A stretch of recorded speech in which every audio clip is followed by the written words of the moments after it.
سڵاو ڕێز بوویەوە بینەرانی خۆشەویستی تەلەڤیزیۆنی کۆمەڵە بە یارمەتی هاوڕێیان یاوکارم لە خزمەتەوەی عەزیزداین بۆ پێشکەشکردنی گەشتی هەواڵەکانی ئەمڕۆی دووشەممە. سەرەتا سەردێڕی گرنگترین هەواڵەکان.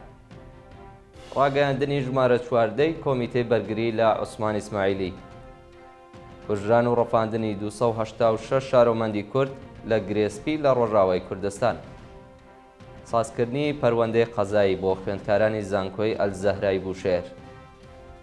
ناڕوونی چارەنووسی شەریفە محەممەدی لە زیندانی ڕەشت. پێنجهێندەبوونی جەمعیەتی شاغڵانی ژێر هێڵی هەژاری لە ئێران و خۆپێشاندانی دژبەرانی شەڕ لە ئەمریکا و ئیسرائیل.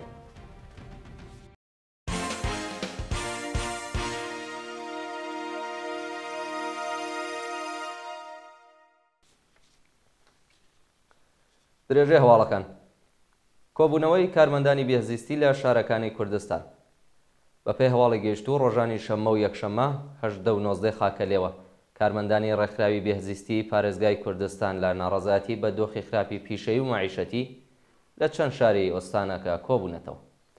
بەپێی راپۆرتە کارمەندانی ڕێکخراوی بێزیستی لە ئاسکەمی هەقدەست و مەزایە ناڕازین و چەندین جار ناڕەزایەتی خۆیان بەگوێ بەرپرسانی ڕژیم گەیاندووە، بەڵام حکوومەت هیچ بایەقێکی بە کێشەکانیان نەدا.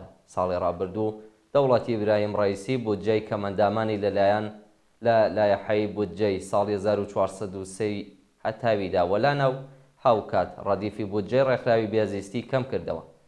بڕیارەکانی دەوڵەت جگەلەوەی ژیانی کەمەندامانی خستوەتە مەترسیەوە، دەیان کێشەی معیشەتی بۆ کارمەندانی ئەو ناوەندەش ساز کردووە. ڕاگەیاندنی ژمارە چواردەی کۆمیتەی بەرگری لە عوسمان ئیسماعیلی. کۆمیتەی بەرگری لە عوسمان ئیسماعیلی چالاکی کرێکاری خۆشناوی خەڵکی سەقز ڕۆژی یەکشەممە 19 خاکەلێوە ڕاگەیاندنی ژمارە چواردەی خۆی سەبارەت بە دۆخی تەندروستیە و بەندکراوە بڵاو کردەوە. لە بەشێکی ئەو ڕاگەیەندراوەدا هاتووە عوسمان ئیسماعیلی لە بەڕواری 23 ڕێبەندانی 1402 هەتاوی لە زیندانی سەقزەوە بە مەبەستی بەدواداچوون بۆ پرۆسەی دەرمانیەکەی ڕەوانەی زیندانی سنەکراوە. چەند نەخۆشی هەیە و بەرپرسانی زیندانی سناوی ڕای تێپەڕبوونی یەک مانگ بەسەر ئازمایشی MRI لە ڕادەستکردنی بەڵگەی تاقیکە بە پزیشکی پسپۆڕی مێشک و دەروون خۆ دەبێرن. ئەوە لە حاڵێکدایە کە پزیشکی پسپۆڕ پێشتر ڕاگەیاندبوو کە ئەو چالاکە کرێکاریە تووشی تەنگین و خاعبووە و بەریەککەوتنی چوارمۆرەی بڕبڕی پشتی بووە و ئەبێ بە زووترین کات نەشتەرگەری بۆ بکرێت تاکو فەلەز نەبێت. عوسمان ئیسماعیلی پێشتر بە بۆنەی نەخۆشی فەتق ڕەوانەی دەرمانگا کرابوو، بەڵام هێشتا چارەسەری پزیشکی وەرنەگرتووە و تا بە ئەمڕۆ بە هەزینەی خۆی سەردانی پزیشکانی پسپۆڕ و لە بوارەکانی دڵ دەمار مێشک و دەرونی کردووە. کۆمیتەی بەرگری لە عوسمان ئیسماعیلی ڕێگری بەرپرسانی ئەمنیەتی و قەزایی کوردستان لە دەرمانی ئەو چالاکە کرێکاریە بە ئەنقەز دەزانێت و داوا لە هەموو ئینسان ئازادی خوازەکان، کرێکاران، ناوەندەکانی مافی مرۆڤ و ڕێکخراوە کرێکاریەکان دەکات لە ئاست پێشێلکاریەکانی دەستگای قەزایی کۆماری ئیسلامی بێدەنگ نەبوو هەموو هەوڵەکانیان بخەنەگەڕ بۆ ئەوەی چالاکانی سیاسی و کرێکاری لە زیندان ئازاد بکرێت. دەست بەسەرکردنی ڕەسوڵ گەلەبان لە ورمێ. ڕۆژی یەکشەممە 19 خاکەلێوە ڕەسوڵ گەلەبان ڕۆژنامەنووس و چالاکی میدیای خەڵکی ورمێ لەلایەن پۆلیسی فەتاوە دەست بەسەر کرا. بە پێی زانیاریەکان دەست بەسەرکردنی ڕەسوڵ گەلەبان دوای سکاڵای داواکاری گشتی و ئەنقلابی ورمێ لەلایەن هێزە ئەمنیەتیەکانەوە ڕوویداوە. ڕەسوڵ گەلەبان چالاکی میدیایی خاوەن ئیمتیاز و هەروەها بەڕێوەبەری ماڵپەڕی هەواڵی ورمێ 24 وەکو پێشکەشکاری هەواڵەکانیش چالاکی دەکرد. ناوبراو لە دوایین پۆستی ئینستاگرامەکەیدا لە نامەیەک بە بۆنەی جەژنی نەورۆزەوە بەڕێوەچوونی و مەراسمە مێژوویەی بە هەڵگری پەیامی ئاشتی بۆ تەواوی خەڵک زانی بوو. خۆکوژی دوو شارۆمەند لە کرماشان و سەردەشت. لە ڕۆژانی ڕابردوودا پەرستارێکی بێکارکراوی خەڵکی کرماشان بە ناوی ساسان ئەحمەدی وەک چێکی خەڵکی گوندی گۆڵی سەر بە سەردەشت بە ناوی بەیان ئیسماعیل زادە بەهۆی کێشەی کۆمەڵایەتی کۆتاییان بە ژیانیان هێناوە.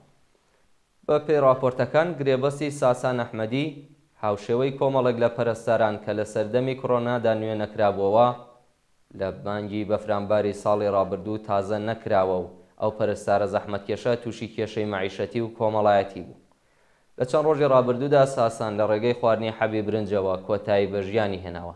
لەلایەکی دیکەوە ڕۆژی شەممە 18 خاکەلێوە کچێکی لاوی خەڵکی سەردەشت بە ناوی بەیان ئیسماعیل زادە بەهۆی کێشەی کۆمەڵایەتیەوە کۆتایی بە ژیانی هێناوە. کوژران و ڕفاندنی 286 شارۆمەندی کورد لە گرێسپی لە ڕۆژاوای کوردستان. ڕۆژی یەکشەممە 19 خاکەلێوە ناوەندی تۆمارکردنی جەنایەتی گروپە ئیسلامگەراکانی سەر بە دەوڵەتی تورکیا راپۆرتی ساڵی 2023 خۆی بڵاو کردەوە و تێیدا ڕایگەیاند کە لە ساڵی ڕابردووی زاینیدا 83 هاوڵاتی کورد لەلایەن ئەو گروپانەوە کوژراون و 203 کەسی دیکەش دەست بەسەر و بێسەر و شوێن کراون. بە پێو راپۆرتە 7 ژن و 12 منداڵ لە نێو دەست بەسەر کراواندا بوونیان هەیە و چارەنووسی 89 کەسی دیکە نادیارە. هەروەها لە کاتی هێرشی ئیسلامگەراکانی سەر بە دەوڵەتی تورکیا 75 کەس گیانیان لەدەستاوە و زیاتر لە 219 کەس بریندار و 17 کەسیان کەمەندان بوون. هەروەها 8 کەس کە گەڕاونەتەوە زێدی خۆیان ئیعدام کراون و 14 لە سەدی دانیشتوانی کوردی گرێسپی پاشگەڕانەوەیان لەلایەن تێرۆریستانی ئیسلامیەوە ئەشکەنجە و ئازار دراون. داگیرکەران 5171 خان و هەروەها 1180 دوکانیان لە 64 گونداگیر کردووە و 849 خێزانیان لە ناوچەکانی دیکەوە لە ماڵی هاوڵاتیانی کورد نیشتەجێ کردووە. 12 کارگەی سەنعەتی زەوت کراوە و کەلوپەلەکانیان ڕادەستی دەوڵەتی تورکیا کراوە. هەروەها سەربازانی تورکیا 14 هاوڵاتیان کوشتووە و 77 کەسیان بە تەقی ڕاستەوە خۆ بریندار کردووە. کۆبوونەوەی کرێکارانی ئەرکانسالیسی شاغڵ لە ناوچە نەوتیەکانی باشووری ئێران. ڕۆژی یەکشەممە 19 خاکەلێوە کۆمەڵێک لە کرێکارانی ئەرکانسالیسی شاغڵ لە ناوچە عەمەڵیەتیەکانی باشووری ئێران لە ناڕەزایەتی بە جێبەجێ نەکردنی داخوازیەکانیان کۆبوونەتەوە.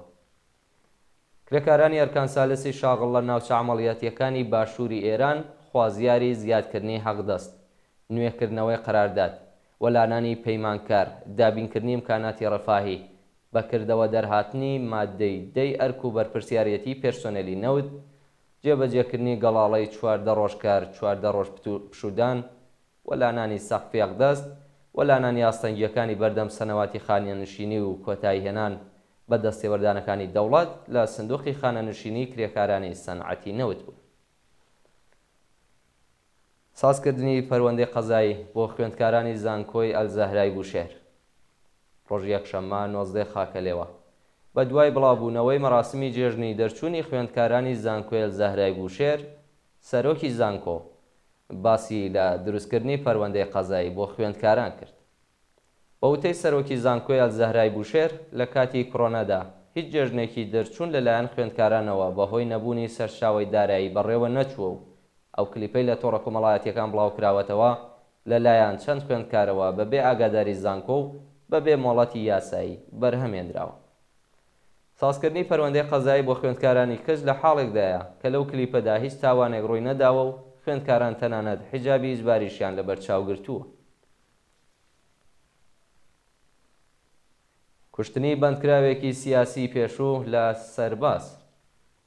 ڕۆژی یەکشەممە 19 خاکەلێوە عیماد مولازەهی چالاکی مەدەنی و بەندکراوی سیاسی پێشوو لە گوندی ئەنزای سەر بە شارستانی سەرباز لەلایەن بەکرێگیراوانی کۆماری ئیسلامیەوە کوژرا. بەپێی راپۆرتی ڕێکخراوی حاڵوەش عیماد مولازەهی تەمەن 39 ساڵ خێزاندار و دانیشتووی گوندی ئەنزای سەر بە شارستانی سەرباز بووە کە بە شێوەیەکی وەحشیانە لە بەردەم ماڵەکەی خۆیدا کوژراوە. ناڕوونی چارەنووسی شەریفە محەممەدی لە زیندانی ڕەشت. چارەنووسی شەریفە محەممەدی چالاکی کرێکاری خەڵکی ڕەشت وێڕای تێپەڕبوونی 5 مانگ بەسەر کاتی دەست بەسەرکرانی بە ناڕوونی لە زیندانی لاکان ماوەتەوە. شەریفە محەممەدی ڕۆژی چواردەی سەرماوەزی ساڵی 1402 هەتاوی لە هێرشی هێزە ئەمنیەتیەکانی شاری ڕەشت لە ماڵەکەی خۆیدا دەست بەسەر و پاش لێپرسینەوە بۆ زیندان گوازرایەوە. ناوبراو لە ماوەی بەندکرانیدا بە سەختی ئەشکەنجە و بۆ ماوەیەک ڕەوانەی زیندانی سنەکرا.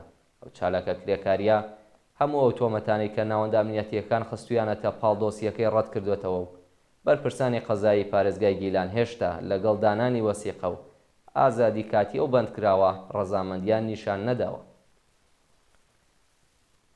هەوڵی ئیتلاعاتی سپا بۆ سەپاندنی سزای قورس بەسەر 3 گەنجی خەڵکی گیلان. ماڵپەڕی هێرکانی ڕۆژی یەکشەممە 19 خاکەلێوە ڕایگەیاند کە ئیتلاعاتی سپای پاسداران گوشاری بۆ قازی پەروەندەی مهدی میرزایی، حافز فەڕوحی و ئارمان سدقی سابت هێناوە تاکو سزای قورس بە سەریاندا بسەپێنێت. بە پێی ئەو راپۆرتە قازی پەروەندەی ئەو سێلاوە بەهۆی نەبوونی بەڵگەی سەلمێنەر لە دەرکردنی سزای قورس بە سەریاندا خۆی بواردووە و پەروەندەکەیانی بە مەبەستی پێداچوونەوەی دووبارە بۆ ناوەندە ئەمنیەتیەکان ناردووە.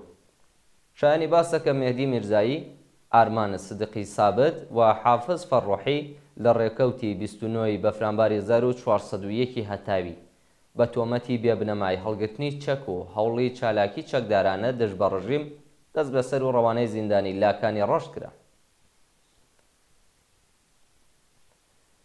پێنجهێندەبوونی جەمعیەتی شاغڵانی ژێر هێڵی هەژاری لە ئێران. سەرۆکی پێشووی ناوەندی توێژینەوەکانی تامینی ئیجتیماعی کۆمەرە ئیسلامی ڕۆژی یەکشەممە 19 خاکەلێوە ڕەخنەی لە سیتادی ئیجرایی فەرمانی ئیمام و بنیادی مستەزعفان گرت و ڕایگەیاند کە ئەو دوو ناوەندە هیچ کە هەنگاوێکیان بۆ بەرەنگاربوونەوە لەگەڵ زیانە کۆمەڵایەتیەکان هەڵنەگرتووە. ڕۆزبە کوردۆنی، ڕاوێژکاری وەزیری تەعاون، کار و ڕێفاهی کۆمەڵایەتی بێڕایجەختکردنەوە لەسەر نەبوونی هیچ دام و دەستگایەکی دەوڵەتی بۆ بەرەنگاربوونەوە لەگەڵ زیانە کۆمەڵایەتیەکان ڕایگەیاند کە چرتربوونەوەی قەیرانە ئابوووریەکان ڕێژەی شاغڵانی ژێرهێڵی هەژاری لە ماوەی 2 ساڵی ڕابردوودا 5 هێندە بردووەتە سەرەوە و ئاماری شارۆمەندانی ژێرهێڵی هەژاری لە ئێران 2 هێندە هەڵکشاوە. و دوایین هەواڵمان سەبارەتە بە خۆپێشاندانی دژبەرانی شەڕ لە ئەمریکا و ئیسرائیل. ڕۆژی یەکشەممە 19 خاکەلێوە هەزاران شارۆمەندی ئەمریکایی و ئیسرائیلی بۆ جارێکی دیکە دژ بە سیاسەتەکانی دەوڵەتی نەتانیاهۆ خۆپێشاندانیان کرد و خوازیاری ڕاگررتنی دەست بەجێی شەڕ بوون. بە پێی ویددیوانەی لە تۆڕە کۆمەڵایەتیەکان بڵاوکراوەتەوە 100,000 شارۆمەندی ئیسرائیلی شەوی ڕابردوو لە تێلاڤیڤ خۆپێشاندانیان کردووە و خوازیاری ڕاگررتنی دەست بەجێی شەڕ، ئازادی دیلەکانی دەستی حەماس و ئاگربەستی هەمیشەیی بوون.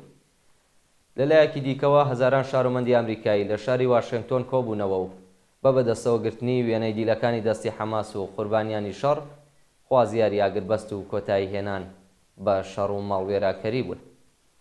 شانی باسە کە لائیر لاپید ئۆپۆزیسیۆنی ناتانیاهۆش لەو خۆپێشاندانە بەشداری کرد. بینەرانی خۆشەویست، گەشتی هەواڵەکانتان پێشکەش کرا. کاتێکی خۆش بۆ هەموو لایەک.